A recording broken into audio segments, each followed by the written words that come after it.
الرحمن الرحيم. Alhamdulillah wa salatu salam ala Rasulillah. We have a special guest with us, a good brother, mashallah. He's from our city.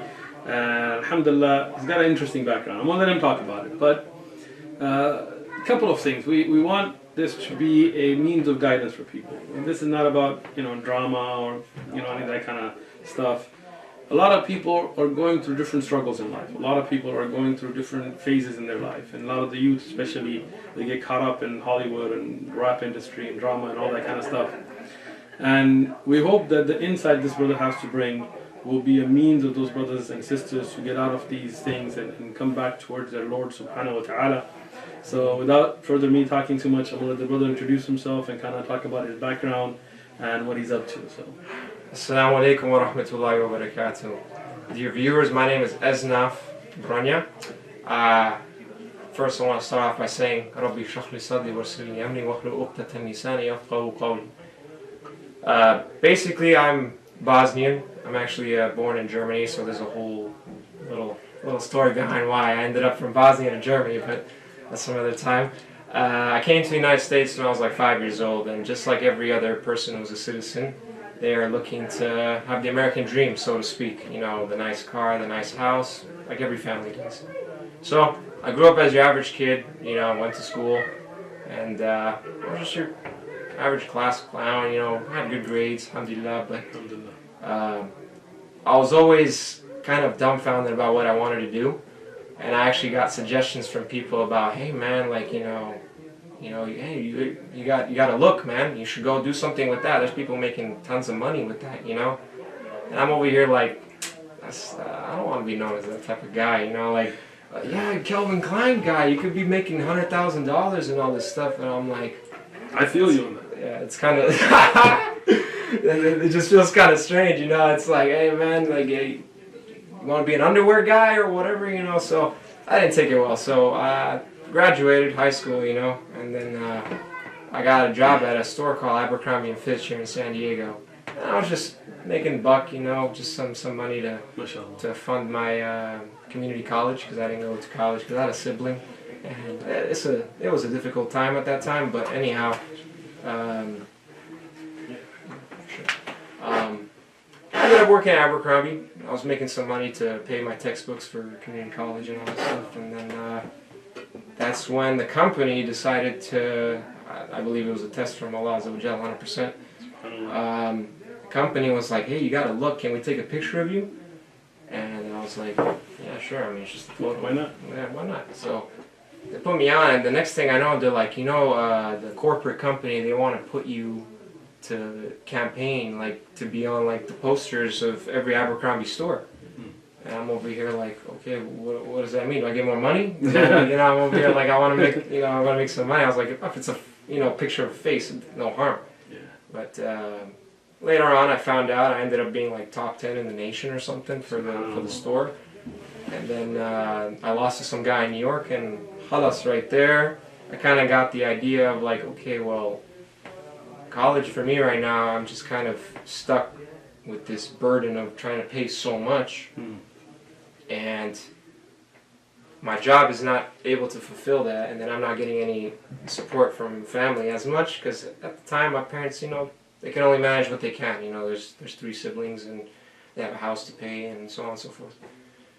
Next thing is I just started taking the approach of like, okay, well, I got this opportunity, I can make money, and school right now is just not doing it for me. Right. I'm like stuck between a rock and a hard place, and I see the opportunity that all these male models or whatever actors do, and they get a lot of money for it. So at the time, my iman was really weak. I'd only go to your average, hate to say it, but your average Muslim, just, hey bro, go to Jummah, try to pray your 5 daily prayers, and that's pretty much it. But I wasn't doing that, unfortunately. I just went to Jummah. So I lose this campaign. So then I genuinely asked Allah Azza wa Jal, I said, Allah, if you can help me move to LA, I'll get closer to you. I'll make the initiative to start learning, more Quran, or even the basic, just pray. And I went maybe like 4 months straight back and forth to LA, and Allah Azza wa Jal opened that door. I saw an opportunity. One of my cousins was going to, he was a pro footballer, and he got offered to go in Germany. And the next thing I know, he's like, you want my spot where I live? It's cheap, it's free, you know, go there. And then I said, okay, buy the school because I can't do it right now. I can't afford it. So, you know, and then now I'm living in the city of LA, and now I've dedicated to my studies a little bit, and then doing the whole acting modeling thing. First I was doing modeling, so for me, I just had to focus on what was going to make me money right now, unfortunately, and I just tried modeling. Then I realized when I started doing these auditions and stuff, there was like big rewards for it, like, you know, $5,000, $10,000. You can get if you get a national commercial, you're getting residual income all the time it's played. You know, revenue and all this stuff. So I was like, okay, sounds cool. But then I hit a roadblock, and that roadblock was obviously getting casted, getting picked, and then you're just kind of like this cattle of sheep. And they're only looking for that one person, you know, so it was a big competitive type of thing, you know. And I was focusing on my deen, alhamdulillah, a little bit, you know, here and there. I wasn't I would say, like, your mufti menk or anything like that, you know, or something like that, mashallah. But I was always here and there, you know. I'd be like, all right, how can I book this audition? I need to figure out. I gotta ask Allah.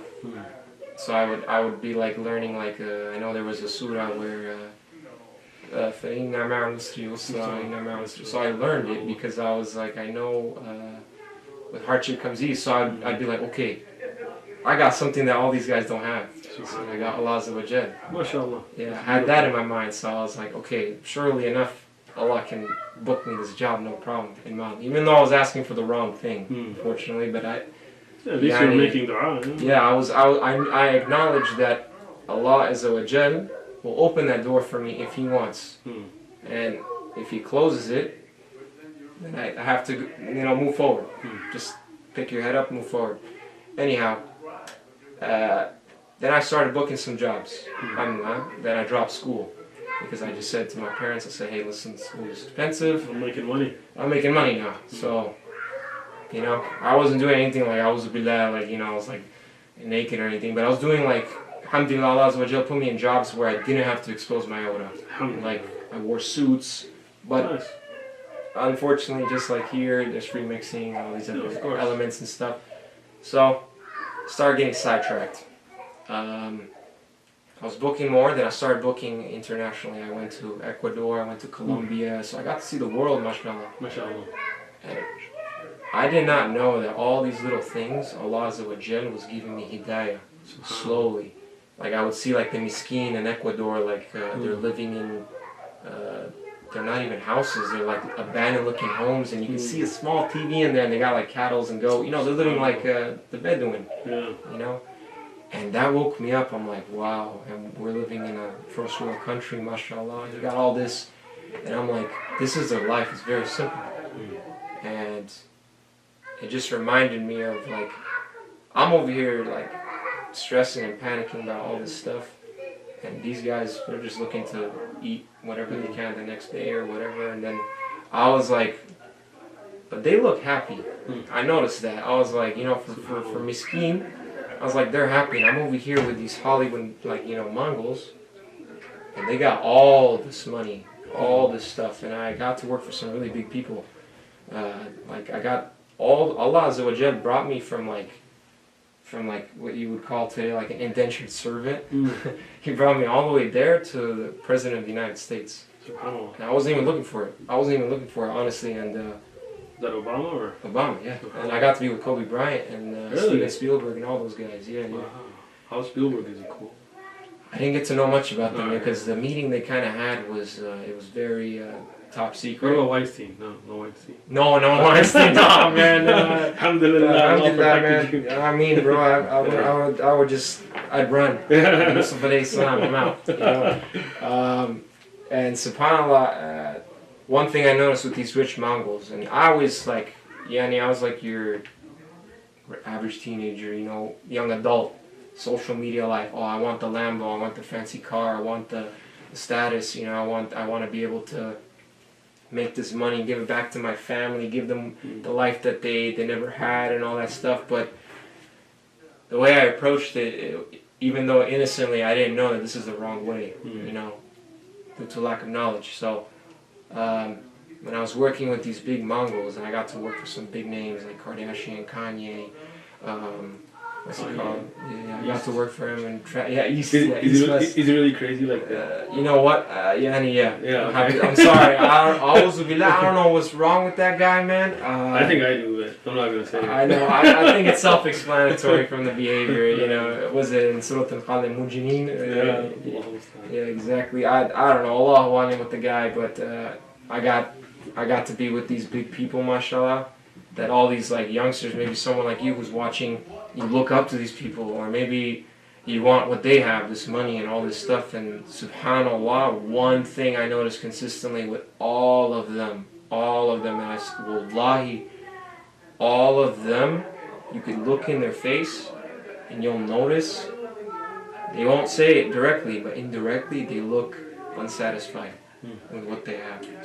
Their fancy Lambos, you know, the Urus, the status, all they're thinking about is, one, how to keep all that, and they're struggling and stressing about it, like every day about it. And I'll give you an example. I worked this job for a billionaire company that they sell clothing factory. Like they have a giant factory clothing that manufactures for like the biggest manufacturers in the world, like maybe like Louis Vuitton, Gucci, or whatever.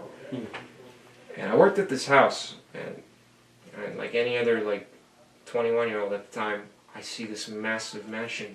I'm like, dude, these guys they got palaces. Yeah, man, they got everything. I see the Lambo, the Rolls Royce parked there. I'm like, they got the fancy food, mashallah.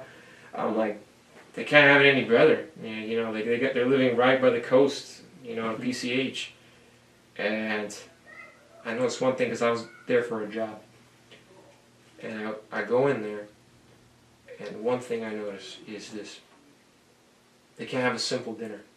Either the mom and dad is gone, some nanny is there, and the kids just do not care. They don't have anything going. Like, no one, like, you know, like a simple thing that we take for granted. Sitting with our mom and dad, you know, just having a meal, talking, like laughing, a good laugh. No. If anything, a'udhu billah, what I've seen a mom pass narcotics to her daughter right there, and they're both doing it. SubhanAllah. What I've seen. And I couldn't believe that. I was like, man, instead of bringing up your child, you know, making them something, you're inviting them to this evil. Even though they have everything, but to me, they look like the worst. It was unbelievable what I could see, that a mom is doing this. And you know, a mom cares so much for their kids, subhanallah. And you're seeing this firsthand, and I'm like, if this is what their money did to them, they can keep it. They can keep it. I don't want any of it. I don't want any of it. I mean, like, you know what I could have done with that? Given zakah, I could have helped some poor people, I could have made masjids, I could have built a well, you know, all these things. Like a Muslim, if he has this in his caliber, he'll use it to the proper ways. And I couldn't believe that. And then some of these big actor model guys, they have this, they have all this stuff. I got to see Brad Pitt, all this stuff, and he's hanging out with, you know, like, sorry, maybe this might go for it, man. LGBTQ people, man. And it's just kind of suspect to me, you know. And then, yani, that triggered a lot of red flags for me, you know, because I'm like, okay, this industry seems to be an industry of, it's who you know.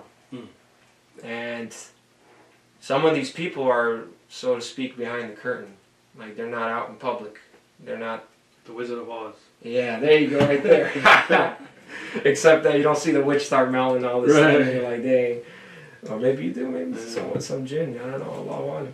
But when I go to these auditions, and I'm not kind of sidetracked a little bit, but it all connects, I promise. When you go to these auditions, you're hoping as like a, so LA has a saying, you're a starving artist. Until somebody pulls you up from it, and then you're in the limelight. You know? So you're here, kind of like, you're showing yourself, showing your talent, showing what you got. And you're all hoping by chance that this person that you're indirectly begging for a job, you're hoping that he picks you. So you're at the mercy of somebody who thinks maybe like, yeah, I like him. Maybe he's got nice hair. They can change your life, right? Yeah, I mean, that's it. And it's kind of like, you know, I associate that kind of like, you don't really trust Allah Azza wa Jal then. Yeah, of course. Because then you're letting these people dictate the way you're going to live. So that didn't sit well with me. Where everyone's all hungry for the whole, you know, I want the fame, I want to have the nice car and all this stuff. So after seeing all that, personally, I was just like, you could be here for 20 years hoping that someone notices you and picks you up. And then you could be there for 20 years and you never get a job. So there's no security, number one. Number two, everything they do is slowly, the devil's deception. And what I mean by that is, you'll have to probably free mix with someone. You might have to do something whereas, if you're an actor, and this is true, any actor that tells me that they don't have to do that and this, they're lying. They're lying. Because an actor, to be a really good actor, you have to be completely free from what you've been, calibrated to do. So example, from right from wrong. Because a really true good actor, he'll do whatever it takes to fulfill whatever the role demands. Dress up like a woman for a man. Anything. Because it's an art. It's an art to them. They use that. They use that as like, you got to do it. So you have to do things that are out of your comfort zone and Islamically transgressing. Like big time. You know, there's actors I know that they, unfortunately, they kiss men. They kiss men. Then they're fine with them. They're straight or whatever, you know? That's what they say. Yeah, I know. That's so once you kiss a dude, I don't know if you're straight or not. Yeah, exactly, man. Like, you know, at the end of the day, it's between you and Allah Azza wa Jal. But I don't believe it for one bit. And so the Me Too culture that we see, I mean, we hear a lot of it in the media, but it seems like there really is, right? Like when you go for casting calls and all that, because I mean, a director like Mr. Weinstein, just one example, but he's looking at 100 people in our audition, or maybe sometimes more or less, and the one he picks could make their career. Yeah, I know. Right? I know a brother. I won't mention his name. He's actually very famous on Netflix. He got picked up, and he told me an interesting story about what was it, Spider-Man 3 or 4 that came out. I don't know. It came out like 2-3 years ago. He told me an interesting story.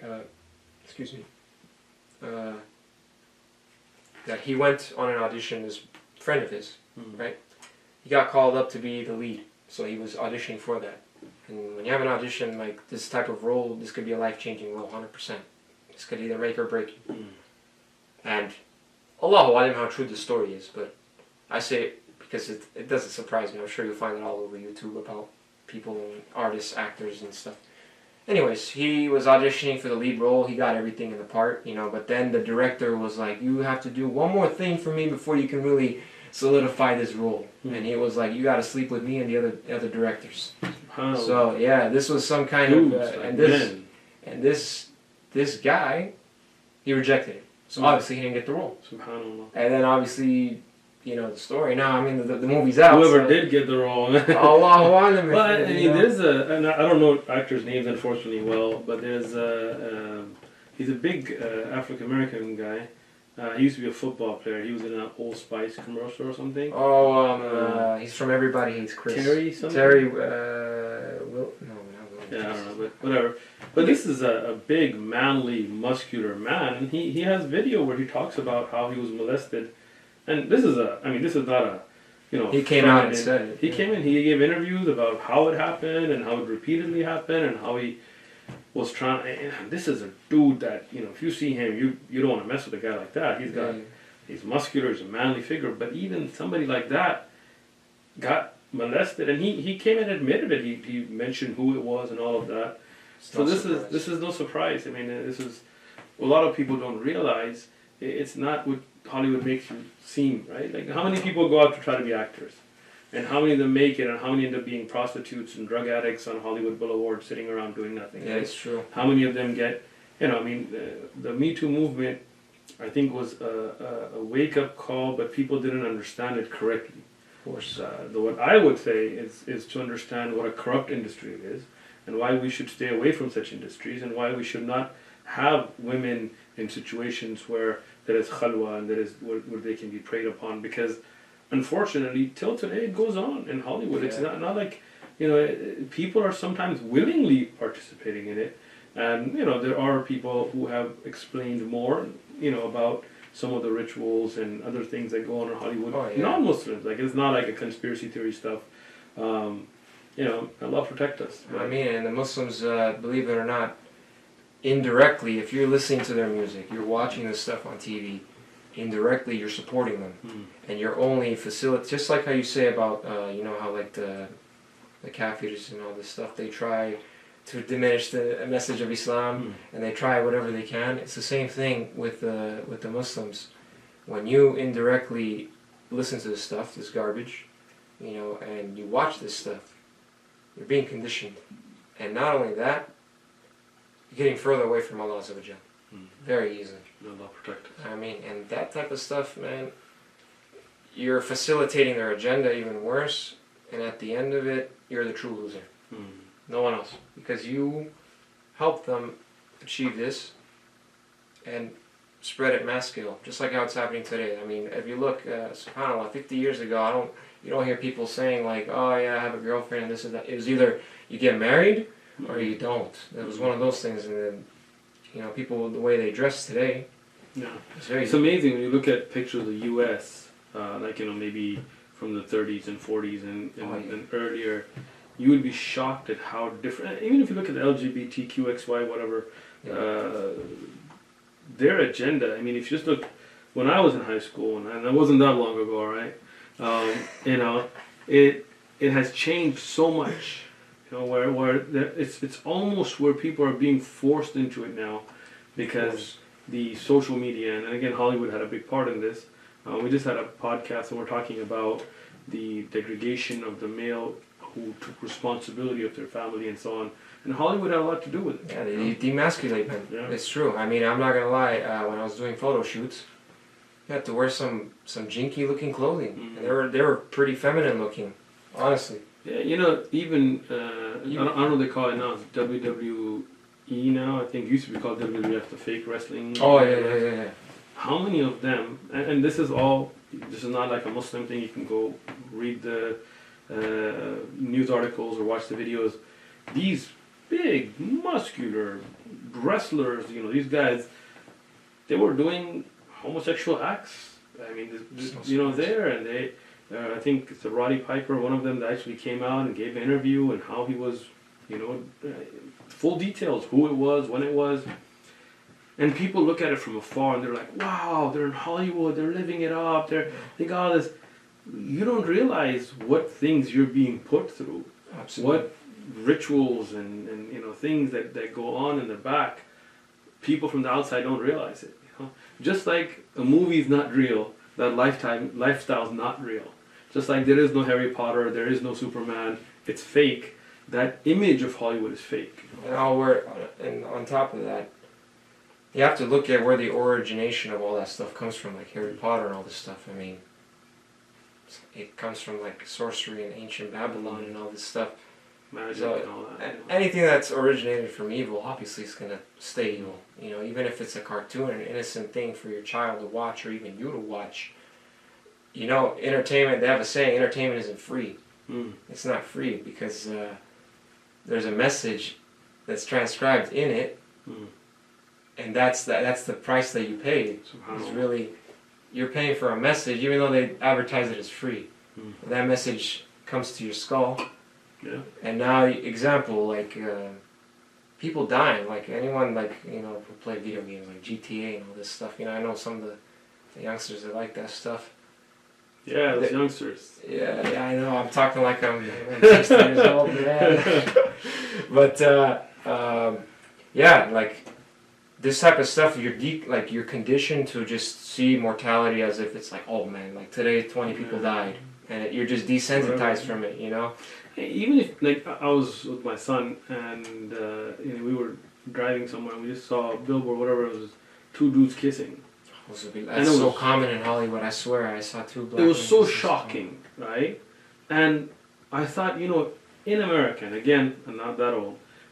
When I was in high school, I could not imagine seeing that, or middle school, or non-Muslim, regular, decent family people would have been like, "What is that? Like, I got kids here. I'm trying to drive." Yeah. But now, it's become such a thing that if you find it to be odd, you're the weirdo now.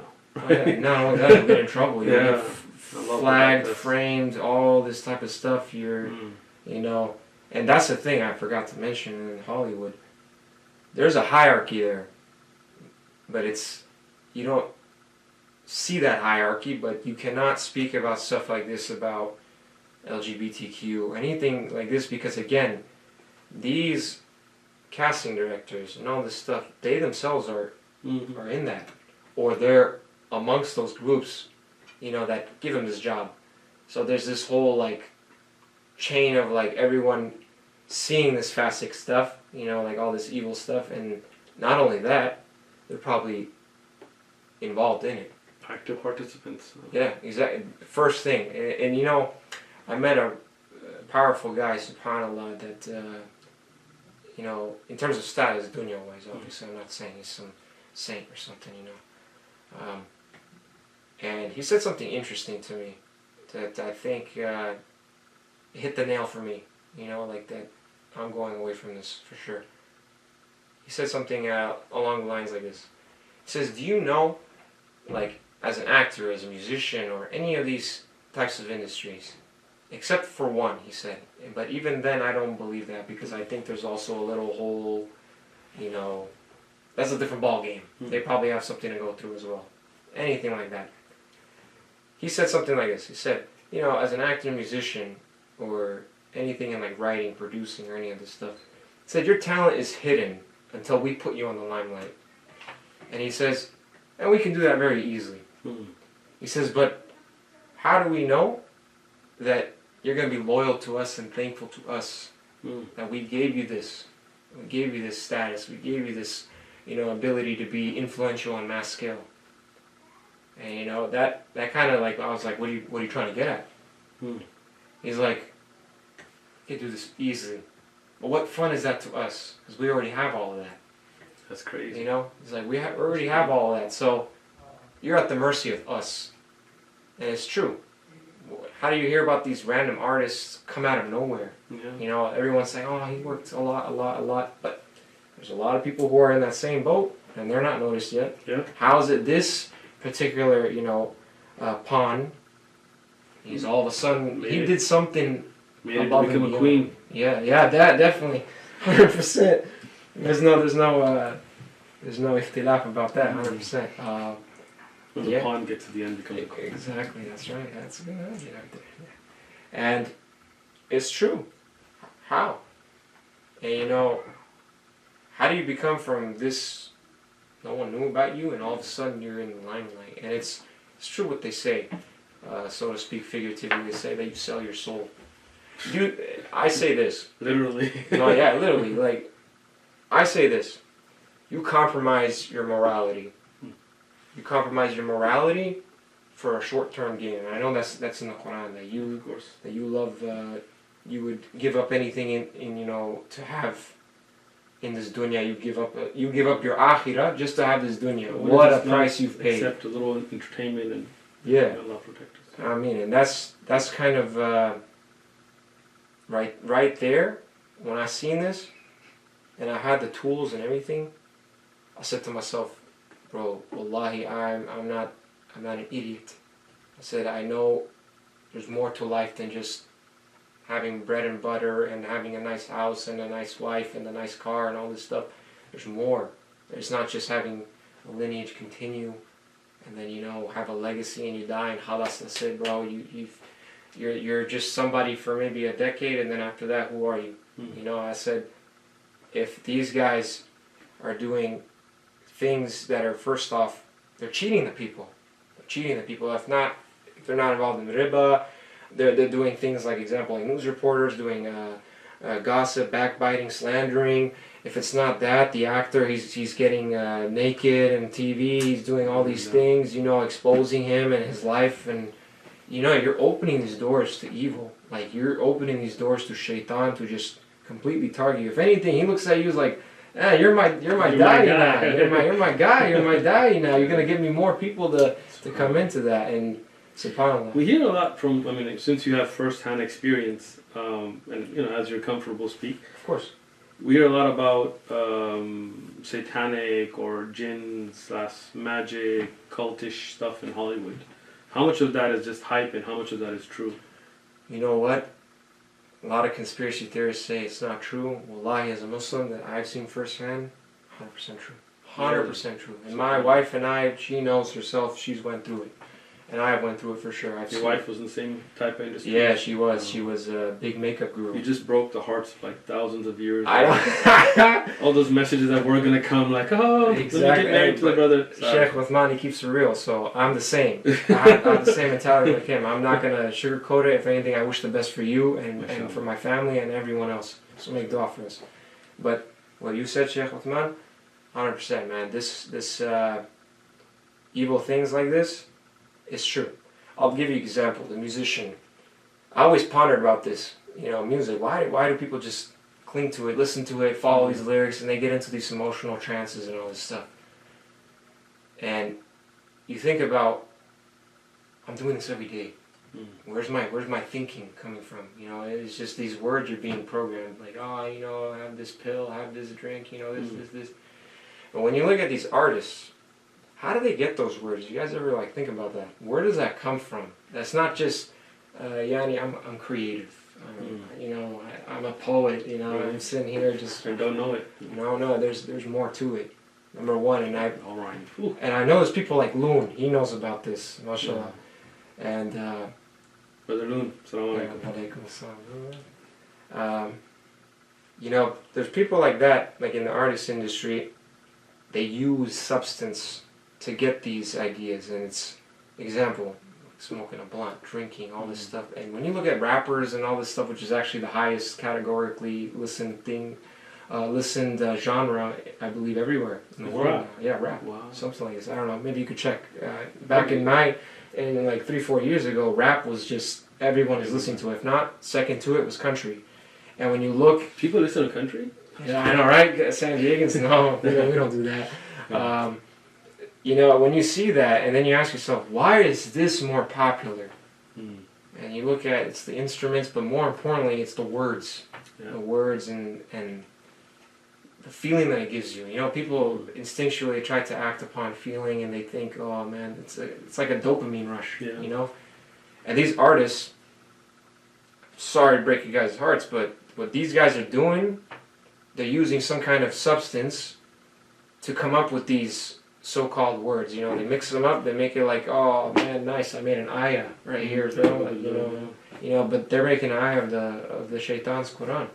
You know, and then, funny enough, you're listening to this stuff and you're repeating what they're saying, and you're following what they're saying in those words. It's crazy, right? And you act upon it. And then I know there's a lot of Muslims for sure, you know, like the conscious ones. They think about, it's not harmful, bro. It's just words. It's just words. But you know, your life revolves around it. You know, the way you look at women, you probably look at them and you're just looking at them as a piece of flesh. Auzubillah.